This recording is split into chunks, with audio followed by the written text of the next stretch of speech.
எங்கள் முன்னோர்கள் நல்ல பழக்க வளங்களை விட்டு போயிருக்கிறாங்க. பைபிளை வாசிக்க கற்றுக் கொடுத்தாங்க, ஜெபம் பண்ண கற்றுக் கொடுத்தாங்க.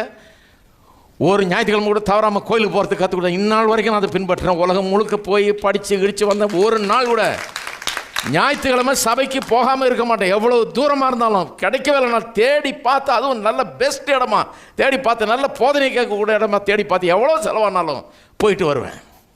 எவ்வளோ நேரமானாலும் 1 மணி நேரம் 2 மணி நேரம் பிரயாணம் பண்ணாலும் கூட போயிட்டு வருவேன். காசு இல்லாத காலங்களில் கூட. ஏன்னா அப்படி ஒரு பாரம்பரியத்தில் வளர்த்துட்டாங்க. நானும் அதே பாரம்பரியத்தில் தான் எங்கள் பிள்ளைகளை வளர்த்தேன். நான் சின்ன பிள்ளைகளாக இருக்கும்போது ஒழுங்காக காதை பிடிச்சிங்க வா, இல்லை நான் வீட்டில் இருக்கேன் விளையாட முடியாது, நான் அழுவேன், இல்லை நான் அழ கூட்டின்னு போகிறேன், வா கதற ஒன்று கூப்பிட்டு போகிறேன். அழவும் முடியாது, கோயிலுக்கு வந்தே ஆகணும், பிடிக்கலனாலும் வந்து ஆகணும்.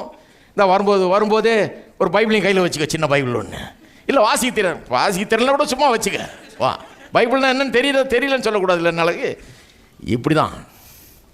நீங்கள் அதை பண்ணலன்னா இன்னொருத்தவனாவது நாளைக்கு அவனுக்கு சொல்லி கொடுத்துட்ருப்பான். அவன் 16 வயசாகி 6 அடி உயரமான பிறகு அவனுக்கு ஒன்றும் சொல்ல முடியாது. நீங்கள் சின்ன வயசில் தான் காதை பிடிச்சி இழுத்துட்டு வரலாம். பாரம்பரியம், நல்ல பாரம்பரியங்கள்.